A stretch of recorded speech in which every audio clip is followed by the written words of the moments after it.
May 18, 1941, Grimstad Fjord, Norway. Captain Ernst Lindemann stands on the bridge of the Bismarck watching the last preparations for departure.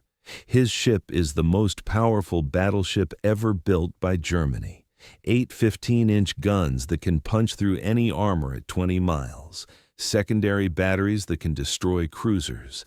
Anti-aircraft guns covering every angle. Armor plate 12 inches thick on the belt. She's unsinkable.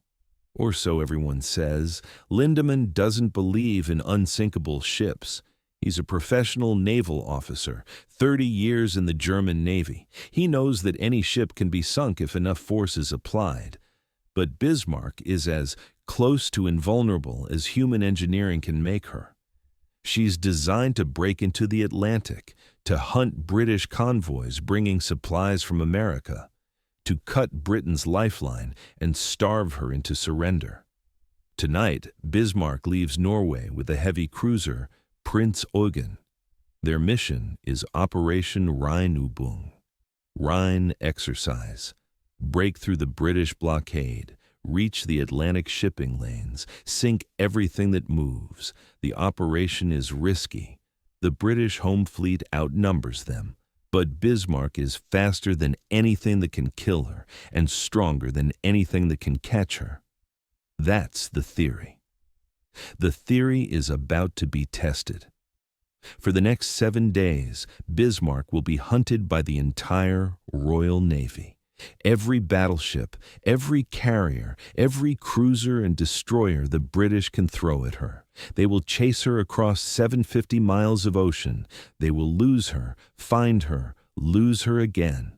They will attack with obsolete biplanes and modern battleships. They will make mistakes that should let her escape and get lucky when luck is all they have left. And in the end, on May 27, 1941, Bismarck will sink, taking 2,000 German sailors with her, ending Germany's surface fleet threat forever, proving that the age of the battleship is over, that aircraft and submarines and radar have changed naval warfare permanently, that no ship, no matter how powerful, can survive when an entire navy wants her dead. But that's 7 days away. Tonight, May 18th, Bismarck is leaving Norway confident and dangerous. Her crew of 2,200 men believe in their ship, believe in their captain, believe they're about to change the war. They're right about that last part, just not the way they think. The story starts 3 days earlier, May 15th, 1941. Swedish intelligence spots Bismarck and Prince Eugen in Grimstad Fjord. Norway is occupied by Germany. German ships use Norwegian fjords as staging areas for Atlantic operations. The Swedes are neutral, but they quietly pass information to Britain. The report reaches the British Admiralty in London within hours. Admiral Sir John Tovey commands the British Home Fleet based at Scapa Flow in Scotland. He receives the intelligence report and begins moving pieces on the board. Bismarck hasn't left yet, but she will. When she does, she'll try to break through one of 3 passages into the Atlantic. The Denmark. Strait between Iceland and Greenland. The gap between Iceland and the Faroe Islands. Or the gap between the Faroes and Scotland. Tovey sends cruisers to watch all 3 passages. He positions the battlecruiser Hood and the new battleship Prince of Wales to intercept if Bismarck uses the Denmark Strait.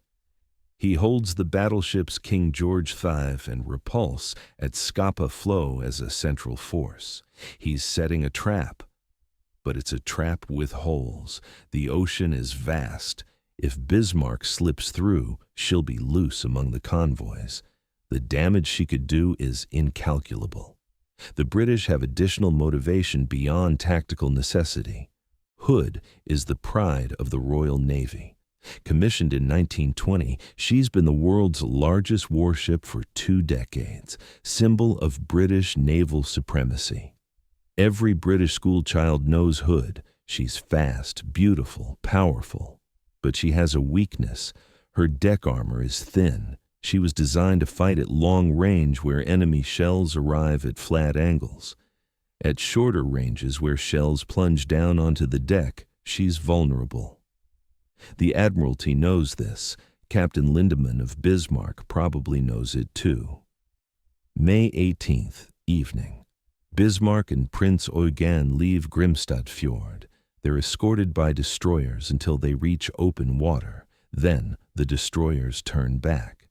The two ships proceed north along the Norwegian coast, heading for the Denmark Strait. Admiral Gunther Lütjens is in overall command. He's aboard Bismarck. He's chosen the Denmark Strait because it's the furthest north.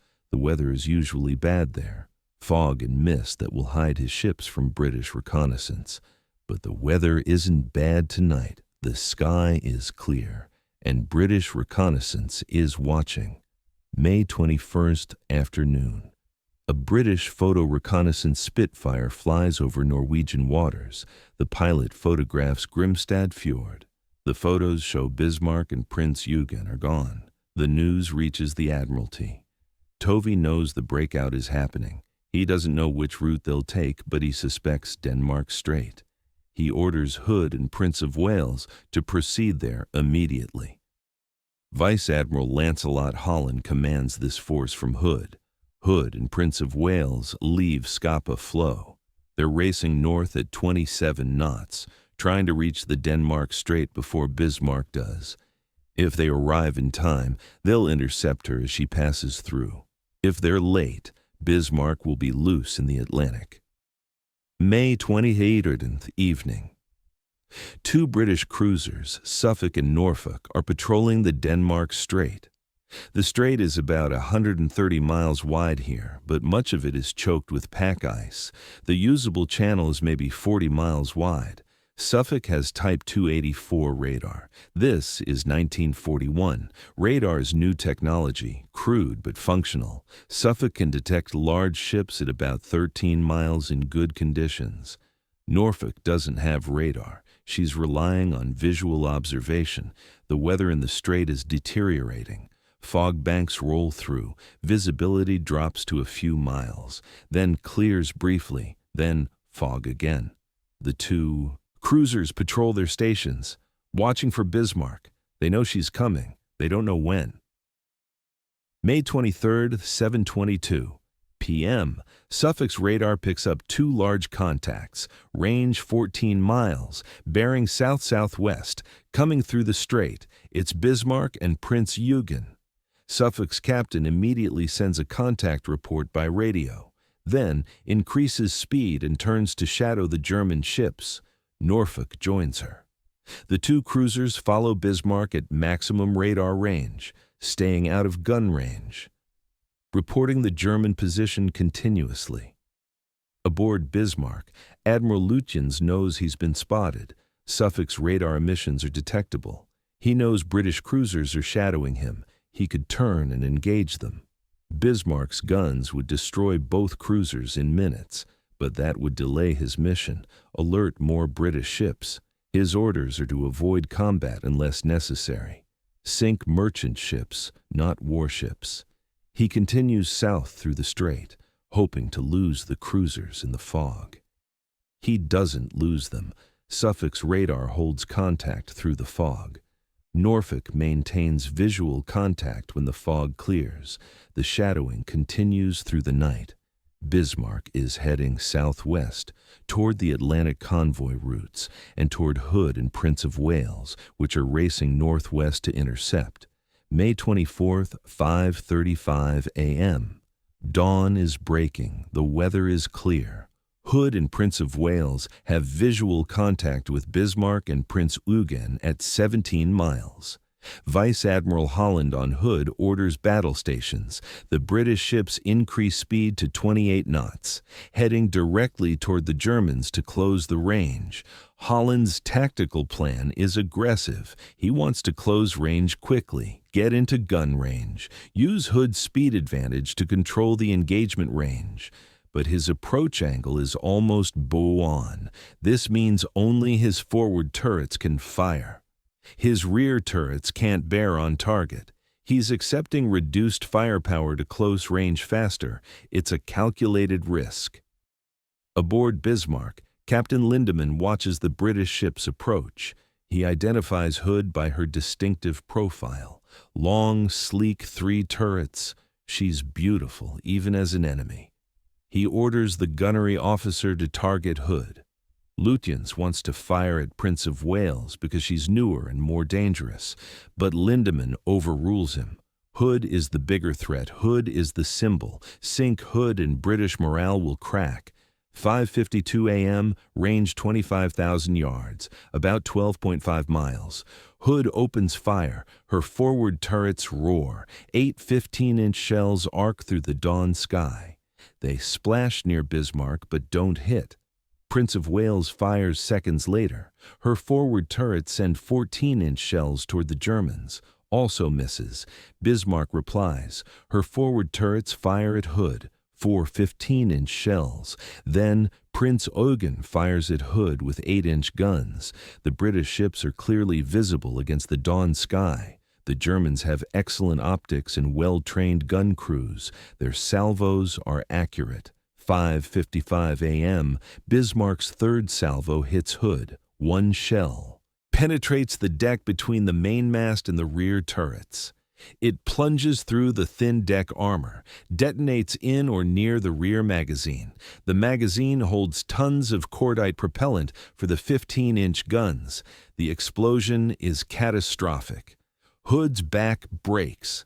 The ship erupts in a massive fireball. Flames shoot hundreds of feet into the air. The explosion tears the ship in half. The bow section rises almost vertical. Water pours into the broken hull. The stern section is already gone, consumed by the explosion. Hood sinks in less than 3 minutes. Of 1,418 men aboard, 3 survive. 3.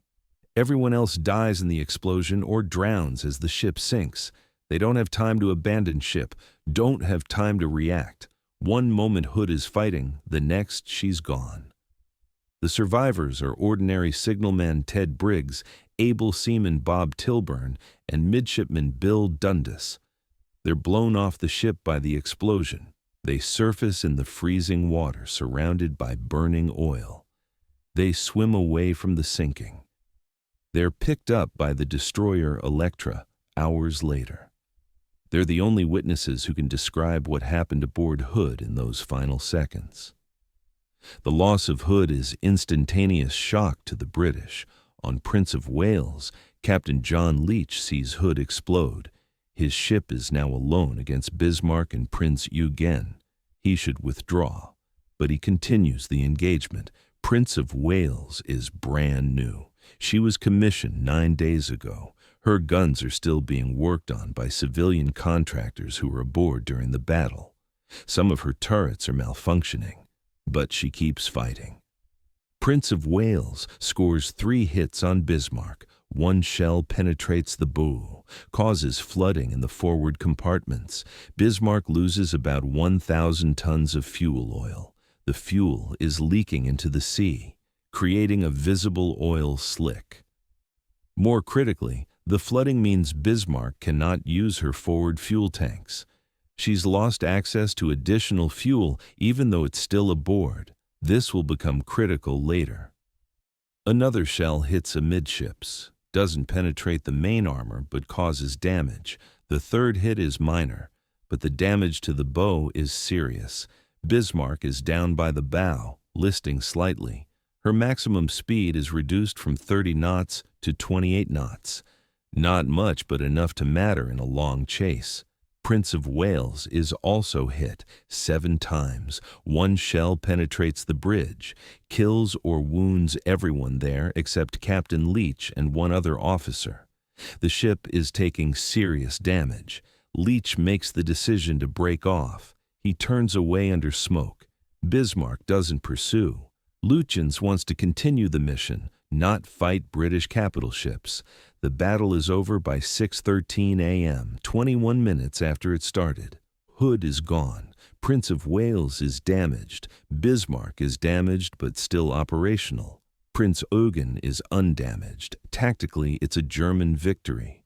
But strategically, it's a disaster for Germany, because now the entire Royal Navy wants blood. The news of Hood's loss reaches the Admiralty in London within the hour. First, Lord of the Admiralty A.V. Alexander is devastated. Prime Minister Winston Churchill is furious. Admiral Tovey is already at sea in King George V, racing to intercept Bismarck. He receives the news by radio. His flagship is 4 hours behind the action, but he's coming. Every ship in the home fleet is converging on Bismarck's position. Force H under Admiral James Somerville leaves Gibraltar. The carrier Ark Royal, the battlecruiser Renown, the cruiser Sheffield. They're 2,000 miles south of Bismarck, but they're coming. The battleship Rodney is escorting a convoy west of Ireland. She's ordered to break off and join the hunt. The battleship Ramillies leaves escort duty, heading north. King George V is already committed. Tovey is pulling every available ship toward Bismarck, but first they have to find her. Suffolk and Norfolk are still shadowing, reporting Bismarck's position continuously. But Bismarck is heading south at 28 knots. She's opening the range from the damaged Prince of Wales. The shadowing cruisers are struggling to keep up. Lütjens makes a decision. He will detach Prince Eugen, send her to raid independently while Bismarck draws British attention. Then Bismarck will head for France, Saint-Nazaire or Brest, get repairs, return to Germany. The mission is compromised. The fuel situation is critical. Continuing into the Atlantic is too risky. May 24th, evening. Prince Eugen separates from Bismarck during a rain squall. The British shadowers lose track of which ship is which. Suffolk follows Bismarck. Norfolk follows Prince Eugen briefly before realizing the mistake. Prince Eugen escapes. She will reach Brest safely and play no further role in this story. Bismarck is alone now, heading southeast, roughly toward France, though she's still 800 miles away. The British are closing from multiple directions. Suffolk is behind her.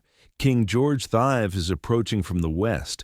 Rodney is approaching from the south. Force H is coming up from the south. The net is tightening, but Bismarck is fast. 28 knots even damaged. If she can maintain this speed, she can reach French ports before the British intercept. The race is on. May 24th, 10:30 p.m. HMS Victorious launches a torpedo bomber strike. Victorious is a new carrier with Tovey's force. She's carrying Swordfish torpedo bombers, 9 aircraft. They're obsolete biplanes, fabric covered, top speed 90 knots. They look like they belong in World War I, but they carry 18-inch torpedoes and they're flown by skilled crews. The Swordfish find Bismarck in fading light. They attack through heavy anti-aircraft fire. Bismarck's flak is intense, but the Swordfish are slow. The flak predictors can't track them properly. The shells explode ahead of or behind the slow-moving biplanes. All 9 Swordfish survive. 1 torpedo hits Bismarck amidships on the armor belt. The armor absorbs the explosion. No significant damage. The Swordfish return to victorious. The attack achieved nothing except to alert Bismarck that carriers are in range, that torpedo bombers can find her even at night. May 25th, 3:15 a.m. Suffolk loses radar contact with Bismarck. The Germans execute a radical turn during a rain squall. Suffolk assumes Bismarck is still ahead. She isn't. Bismarck has turned northeast, briefly, then turned back southeast. The maneuver breaks the shadowing. Suffolk is now following empty ocean. By dawn, the British realize Bismarck is gone. Suffolk's radar sweeps find nothing. Visual searches find nothing. Bismarck has disappeared. Admiral Tovey's force is heading southeast, but they're searching a huge area. The ocean is vast. Bismarck could be anywhere within a 1,000-square-mile box, and the box is growing as time passes, and Bismarck steams in an unknown direction. This is the crisis moment for the British. They've lost the most dangerous ship in the German Navy. She's somewhere in the North Atlantic, heading toward either the convoy routes or the French ports. They don't know which. If she reaches the convoys, the slaughter will be terrible. If she reaches France, she'll get repairs and come out again. Either outcome is unacceptable. Tovey makes decisions based on probability. Bismarck is damaged. She's probably heading for France. That means southeast toward Brest or Saint-Nazaire. Tovey orders his forces to concentrate southeast. But it's a guess. An educated guess, but still a guess. If he's wrong, Bismarck escapes. The search continues through May 25th. Nothing. Bismarck has vanished.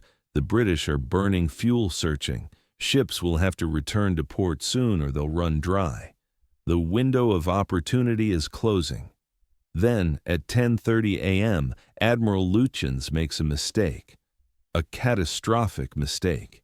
He believes he's still being shadowed. He doesn't know Suffolk lost contact. He thinks the British know where he is, so he sends a long radio message to Germany, reporting the battle with Hood, reporting his damage, reporting his intentions. The message is 30 minutes long.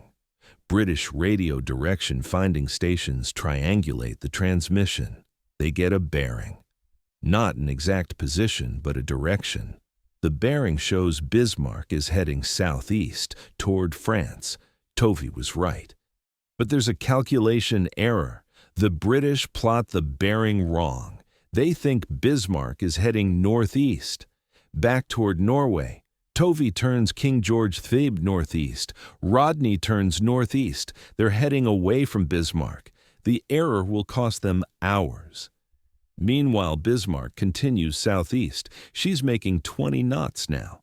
The bow damage is slowing her. The fuel situation is critical. She must reach France. The crew is exhausted. They've been at battle stations for 3 days, living on adrenaline and fear, knowing the entire Royal Navy is hunting them. May 25th evening. The British realize their plotting error. Tovey receives corrected calculations. Bismarck is heading southeast toward France, exactly as he originally thought. He turns King George V back southeast. Rodney turns back. But they've lost 4 hours. 4 hours when Bismarck was steaming toward safety. The gap has widened. Tovey calculates the odds. King George V will run out of fuel before intercepting Bismarck. He'll have to break off and refuel. Rodney is too slow to catch Bismarck. Force H is too far south. Bismarck is going to escape, unless someone finds her soon, unless she can be slowed down, unless a miracle happens. May 26th, 10:30 a.m. The miracle begins. A Catalina flying boat from RAF Coastal Command spots Bismarck. The Catalina is flying a patrol pattern, one of dozens of aircraft searching the ocean. Flying Officer Dennis Briggs is piloting.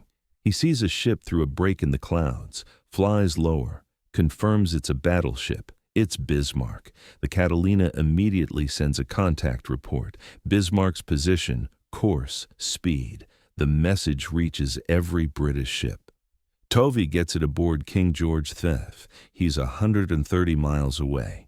Too far to intercept before Bismarck reaches France. She's 690 miles from Brest. About 30 hours at current speed. King George V can't catch her, but Force H might. Admiral Somerville's force is southeast of Bismarck, between her and France. Ark Royal, Renown, Sheffield. If Ark Royal can launch torpedo bombers, if they can hit Bismarck, if they can slow her down, then King George V might catch her tomorrow morning. It's a long chain of ifs, but it's the only chance. Somerville orders Ark Royal to prepare for a strike. The carrier launches Swordfish at 2:50 p.m., 15 aircraft. They fly through foul weather looking for Bismarck. They find a ship. They attack. They hit it with 2 torpedoes, but it's not Bismarck. It's HMS Sheffield. The cruiser was sent ahead to shadow Bismarck, but nobody told the Swordfish crews. They attack their own ship. Sheffield evades most of the torpedoes through desperate maneuvering. 2 hit but don't explode. The magnetic detonators malfunction. Sheffield is undamaged except for wounded pride. The strike returns to Ark Royal, having accomplished nothing except nearly killing friendly sailors. The error is corrected. A second strike is prepared. This time the Swordfish crews are briefed properly. Sheffield's position is marked on their charts. They're told to look for a ship further south.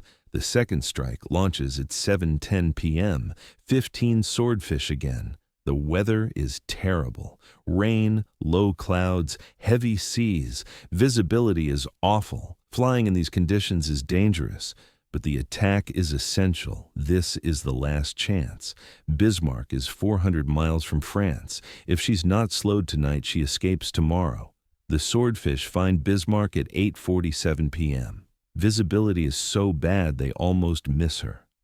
But there she is, a massive gray shape in the gloom, firing anti-aircraft guns at anything that moves. The Swordfish attack from multiple directions, confuse the flak, make targeting difficult. Torpedoes drop, most miss. The sea is rough. The torpedoes run. Erratically. Bismarck is maneuvering radically, turning hard, accelerating, decelerating. Her captain and crew are professionals. They've been dodging torpedoes all day. They're good at it. But one torpedo hits. 8:55 p.m., portside after near the stern. The explosion is relatively small. The torpedo warhead is only 450 pounds, hardly noticeable to a ship the size of Bismarck. But the impact location is critical. The torpedo hits near the rudders. The explosion jams Bismarck's steering gear. The rudders are locked hard to port. Damage control teams try to fix it. They can't. The steering mechanism is destroyed. The rudders won't move. Bismarck begins turning in circles, unable to steer. She can use her engines to control direction somewhat, running one propeller faster than the others. But it's crude. She can't maintain a steady course, and worst of all, she can't maintain speed without steaming in circles. Captain Lindemann sends divers over the side, in the dark. In heavy seas, they try to physically cut away the damaged rudders, free the steering gear. They can't. The seas are too rough. The damage is too severe. The divers nearly drown trying. Bismarck is crippled. She's still afloat. Her guns still work. Her engines still work. But she can't steer, can't run, can't evade. She's a sitting target, and the entire Royal Navy is converging on her position. The Swordfish return to Ark Royal. They report the hit, report Bismarck circling. The news spreads through the British fleet like electricity. They have her. The most powerful battleship in the German Navy is helpless. Tomorrow morning, King George V and Rodney will arrive. They'll finish her. Aboard Bismarck, the crew knows they're doomed. Lucian sends a message to Germany. Ship unmaneuverable. We will fight to the last shell. Long live the Führer. The message is propaganda and resignation combined. They're going to die. They'll die fighting. For Germany, for the Führer, for honor. The night is terrible. Bismarck wallows in heavy seas, still circling, unable to make progress toward France. The crew is exhausted and terrified. Some are praying, some are writing last letters, some are just waiting. Destroyers are shadowing through the night, British destroyers, making torpedo attacks. Most miss. 1 or 2 might hit, but the damage is minor. The destroyers are harassing, denying rest, making sure Bismarck doesn't escape. May 27th, dawn. King George V and Rodney are approaching from the northwest. They have visual contact at 8:43 a.m. Range 25,000 yards, about 12.5 miles, the same range where Hood was destroyed 3 days ago. But this time, the situation is reversed. Bismarck is crippled. The British are fresh and outnumber her. Admiral Tovey, aboard King George V, orders commence firing at 8:47 a.m. Rodney fires seconds later. 16 16-inch guns from King George V, 9 16-inch guns from Rodney, 25 heavy guns firing at Bismarck. The British have overwhelming firepower. Bismarck returns. Fire! Her guns still work! Her gunnery is still excellent. Her second salvo straddles Rodney. Close, but close isn't enough. Bismarck's fire control is compromised by the steering failure. The ship's unstable course makes accurate gunnery nearly impossible. She's shooting but not hitting. The British are hitting, repeatedly. Range decreases as the battleships close. 8:49 a.m., a 16-inch shell penetrates Bismarck's forward turrets. The guns are knocked out. 8:54 a.m., another hit destroys the forward fire control. Bismarck is being pounded. The British fire is systematic, deliberate. They're dismantling her. By 9 a.m., Bismarck's main guns are silent. Her secondary guns continue firing. Her anti-aircraft guns fire at anything, but she's being torn apart. Shells are punching through her armor. Explosions rip through the interior. The superstructure is collapsing. Fires are burning everywhere. Dead and wounded lie in heaps. The ship is dying, but she won't sink. The British fire over 700 shells at Bismarck. Hundreds hit. The ship is a burning wreck. Her guns are destroyed. Her crew is dying. But her hull remains intact. The armor belt is holding. She's listing, but still afloat. Tovey is running low on fuel. He's been at sea for days. King George V needs to return to port before the fuel runs out. He orders the cruiser Dorsetshire to finish Bismarck with torpedoes. Then he turns King George V northwest, heading home, leaving the kill to the cruiser. Dorsetshire approaches the wreck, fires 3 torpedoes, 2 hit, 1 on the starboard side, 1 on the port side. The explosions are almost superfluous. Bismarck is already doomed, but the torpedoes seal it. 10:36 a.m. Bismarck begins her final plunge. The bow goes under first. The stern rises high. Men are jumping off the deck into the freezing water. Others are trapped inside as the ship goes down. The stern stands almost vertical for a moment, then slides beneath the waves. Bismarck is gone. She took 2,086 men with her. Only 114 survive. They're pulled from the water by Dorsetshire and the destroyer Maori. Then U-boats are reported in the area. The British ships leave immediately, abandoning hundreds of German sailors still in the water. Most drown in the next hours. A few were picked up by German ships later, but the vast majority die in the cold Atlantic. Captain Lindemann goes down with his ship. He's last seen on the bridge as the water rises.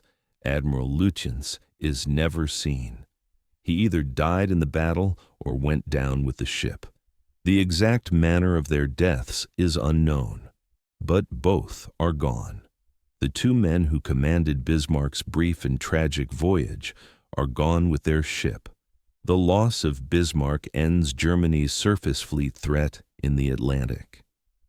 Hitler orders the remaining heavy ships to stay in port or Norwegian waters. He won't risk another Bismarck. The surface fleet becomes a fleet in being, a threat that ties down British resources but never again breaks out to raid convoys. The Battle of the Atlantic will be fought by U-boats, not by battleships. For the British, the sinking is revenge for Hood. Sweet but bitter revenge. Hood is still gone. 418 men are still dead. Bismarck's destruction doesn't bring them back, but it evens the score. It proves that British determination and numbers will eventually prevail. That hunting a German battleship across the Atlantic and sinking her is possible. The tactical lessons are significant. Bismarck was sunk by obsolete biplanes, Swordfish torpedo bombers that looked like museum pieces. They hit the rudder. A lucky hit in a critical location, and that lucky hit doomed the most powerful battleship in the world. The lesson is clear. Carriers are more important than battleships. Aircraft are more important than big guns. The age of the battleship is ending. The Pacific War will confirm this lesson repeatedly. The chase also demonstrates the importance of intelligence and technology. British code-breaking helped locate Bismarck. Radio direction finding triangulated her transmissions. Radar allowed Suffolk to shadow through fog. Catalina flying boats provided long-range reconnaissance. Technology won as much as courage. The human cost is staggering. 2,086 Germans died aboard Bismarck. 1,418 British died aboard Hood. 3,504 sailors dead in 7 days of hunting and fighting, young men who drowned or burned or were blown apart, for strategic objectives that might have been achieved differently, or not achieved at all. The survivors on both sides carry the memories for life. Ted Briggs, one of 3 survivors from Hood, spends decades advocating for his shipmates, remembering the 1,415 men who died with him aboard. He attends memorials, gives interviews, writes a book. He wants the world to remember Hood not as a ship, but as 418 people who died in 3 minutes. The Bismarck survivors, only 114, faced different challenges. They're prisoners of war for 4 years. Then they return to a destroyed Germany. Many struggle with survivors' guilt. Why did they live when 2,086 shipmates died? Some speak about their experience, others never discuss it. The trauma is too deep.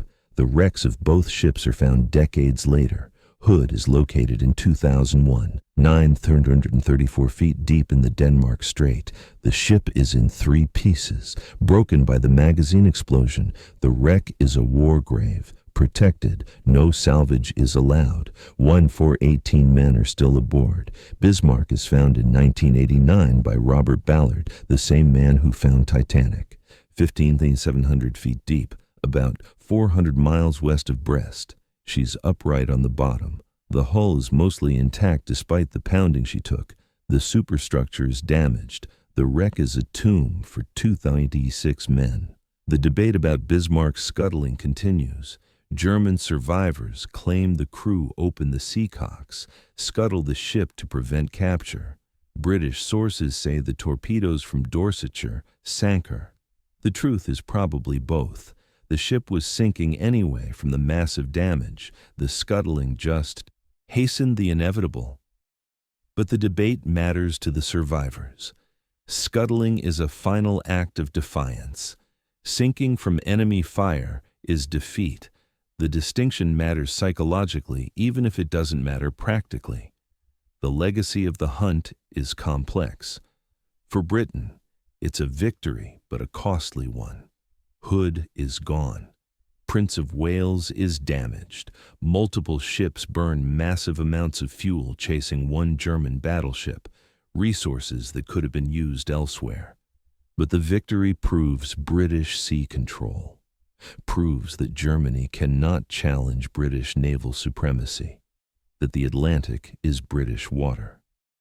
For Germany, Bismarck's loss is catastrophic, not just the ship but the psychological impact. The pride of the Kriegsmarine destroyed on her first operation.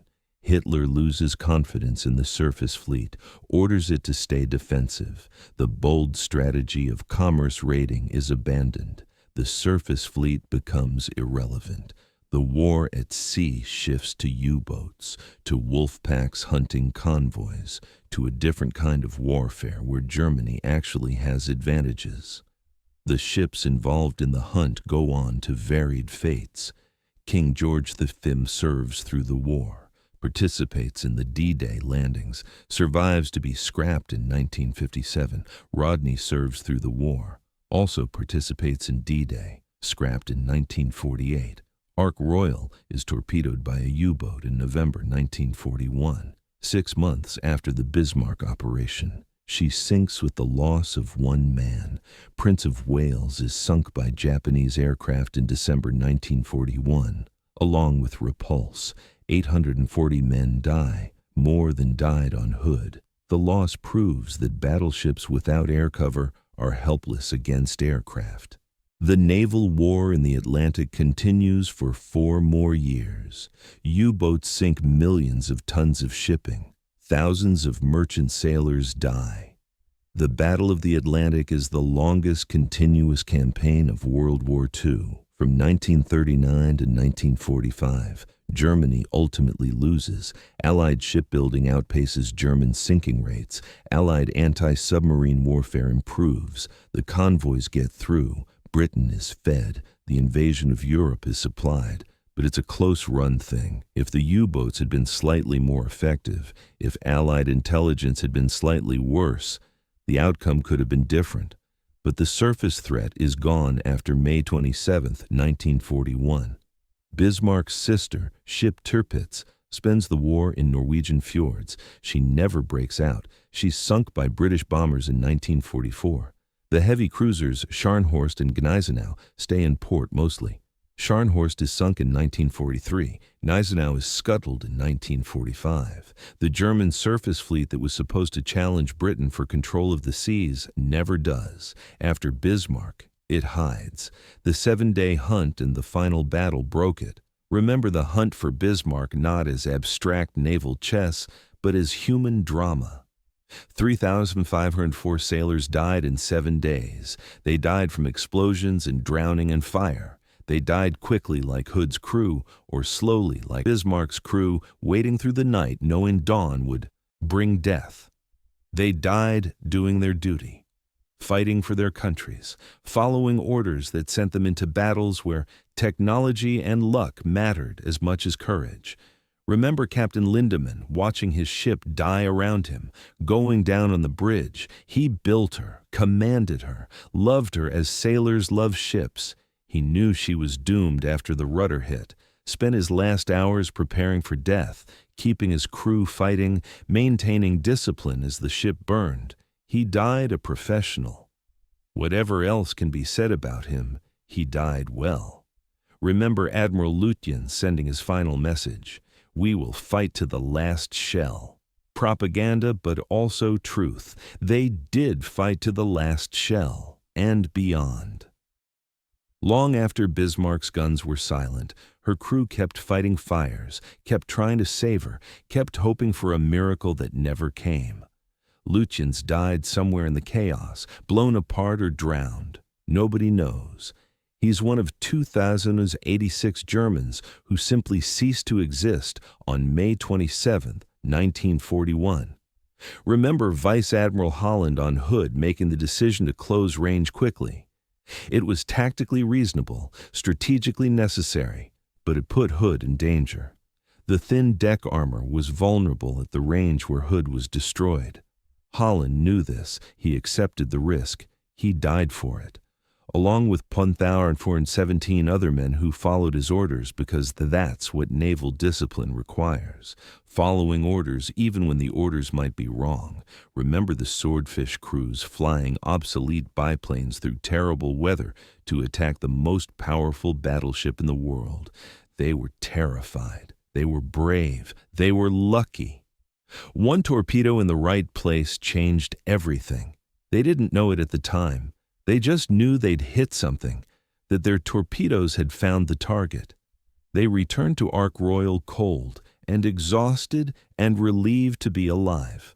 Only later did they learn they'd won the battle, that their one hit doomed Bismarck. Remember the technology: radar finding Bismarck in fog, radio direction finding triangulating her transmissions, Catalina flying boats providing reconnaissance, code breaking revealing her intentions. Technology mattered. In 1941, this was cutting edge. By 1945, it was standard. The war accelerated technological development. Ships that were modern in 1941 were obsolete by 1945. The pace of change was breathtaking. Remember that 7 days changed the war. Before the hunt, Germany's surface fleet was a threat. After the hunt, it wasn't. Before the hunt, battleships seemed invincible. After the hunt, everyone understood that aircraft and submarines had made them vulnerable. The age of the battleship was ending. The hunt for Bismarck helped end it. This is the hunt for Bismarck. May 18 to 27, 1941. 9 days from departure to destruction, 7 days of actual hunting across 150 miles of ocean, the entire Royal Navy committed to sinking one ship. And they did it, through determination and technology and luck, because Hood had to be avenged. Because Bismarck had to be stopped, because the Battle of the Atlantic required it. When Bismarck slipped beneath the waves at 10:36 a.m. on May 27, 1941, she took 286 men and Germany's naval ambitions with her. The wreck lies 15,700 feet down, in darkness, in silence, a tomb and a monument to the men who died, to the age of the battleship, to a week when the Atlantic was a battlefield, and courage wasn't enough to overcome bad luck and better technology.